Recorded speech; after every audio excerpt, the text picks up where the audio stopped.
the president is confident that his family did the right thing. But again, I want to just be really clear. These are actions by Hunter and his brother. They're private matters. They don't involve the president, and they certainly are something that no one at the White House is involved in. All right. No one in the White House is involved in, including President Biden. Sure. Joining us now, Senator Ron Johnson, member of Foreign Relations and Budget, and one of the key senators that's been trying to investigate this. Senator Johnson, welcome back, sir. What'd you make of what Ron Klain said? You know, in addition to what we had on our sound, he also kind of pushed it towards the Justice Department. He said, well, this is a matter for the Justice Department. And I don't know, there's a part of me that says I'm not really too confident that the Merrick Garland Justice Department is going to investigate anything. Well, I'm not confident in the Justice Department either. And, of course, what Ron Klain is just shoveling up there is a bunch of spin.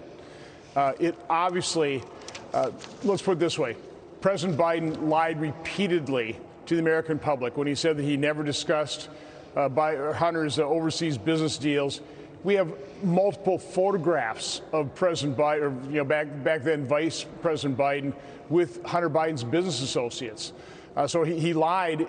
If there's nothing to hide, if everything was on the up and up, why did he lie? You know, if he was so proud of what Hunter was doing, that Hunter was such a fabulous deal maker, such a fabulous business lawyer, he ought to be owning it. But he didn't. He lied about it. He tried to cover it up. This White House is covering up. The mainstream media is covering up. And what's really disgusting, what's disgraceful, is 51 former intelligence officials also covered up for the Bidens as well. You know, I think it's getting clearer and clearer that the idea that President Biden had no knowledge of his son's business dealings just doesn't wash. I mean, that's not a new point, Senator. You and Senator Grassley have made this, but I mean, I was just looking through. John Solomon's got something out. You mentioned this to me on the radio. We went and looked at it. President Biden met with this character, Devin Archer, in April 16th, 2014, who was up to his eyeballs in all these dealings. He was Hunter's best friend or good friend and was business partner. Then Vice President Biden met with this guy. Now, I think the guy's in jail now, but at least he was under indictment. So that's one thing. And he also, in 2015, April 2015, at this Cafe Milano dinner, there were no Chinese, but there was the Russian lady who was involved, and the Ukrainian Burisma people were involved. So that's kind of blown out of the water, the idea that he had no knowledge of any of this. Well, there are other photographs as well. But if you really look at that timeline, 2 months after the Revolution of Dignity in Ukraine, Vice President Biden meets with Devin Archer, who is now a convicted felon. There's even some strange machinations in terms of his conviction and his sentence being suspended for a while until it was overturned by a higher court. But 5 days after he meets with Devin Archer in the White House, again, Larry, you know that's a pretty special meeting to meet with the vice president in the White House. 5 days later, Vice President Biden is jetting over to Ukraine. He becomes a point person for Ukraine in the White House. And then I can hear now. What's happening? Oh. I can hear you.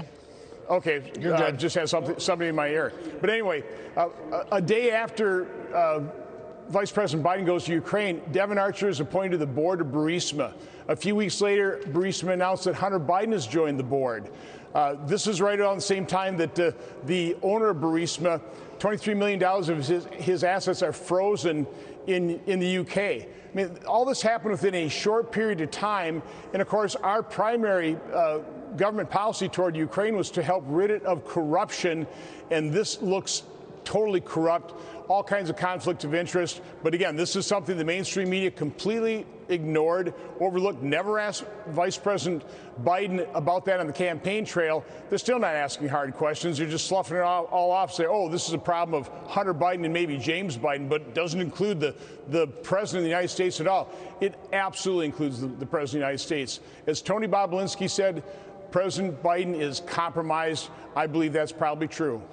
You know, it may have been out there, Senator. You may have mentioned it, known about it, but when I read this John Solomon stuff about Devin Archer, I mean, it just, to me, makes it so clear that President Biden, or then Vice President Biden, was aware, knew. I mean, that plus the Cafe Milano dinner.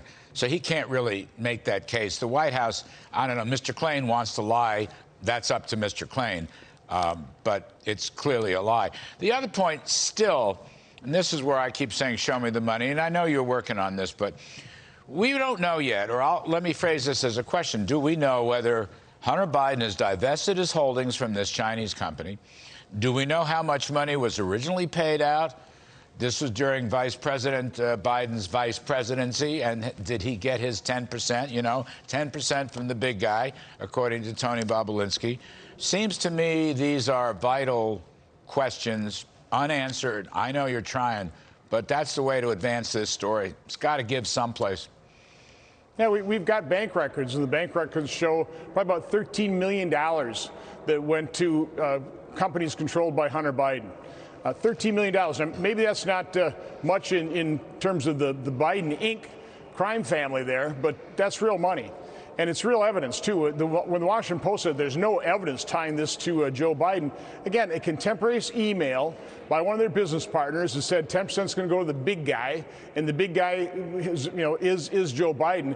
That's pretty strong evidence. Again, the fact that President Biden has lied repeatedly, that he didn't know anything about that, that's also pretty strong evidence. I mean, it's not really, to me, it's not really common sensible to think that all this money was paid out, whatever the number is, 30 million, 15 million, and Joe Biden, who was going to get his 10% cut, according to Bobulinski, got nothing.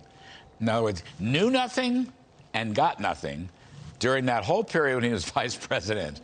I don't know about even today whether there's anything. But if you think about it, it's just, I don't think it's believable. I don't think it's credible. Give you the another last really good report by John Solomon lays out that since he was, ended his vice presidency, he made something like $16 million. And his financial disclosures show he has assets of no more than $3.2 million. Where did the $16 million go? Again, inquiring minds want to know. Of course, the mainstream media is not inquisitive. It takes good investigative journalists like John Solomon and Peter Schweitzer to dig this stuff up. But again, if the mainstream press doesn't follow up on it, I guess it's not a news story until the New York Times and the Washington Post say, well, that Hunter laptop is authentic, but it doesn't prove anything. Give me a break. This is the mainstream media doing what Nixon did, a modified limited hangout. They're admitting a little bit of truth just to try and get by the moment. We're going to keep digging.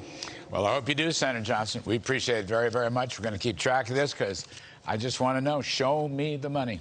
Thank you, sir. Have a great day.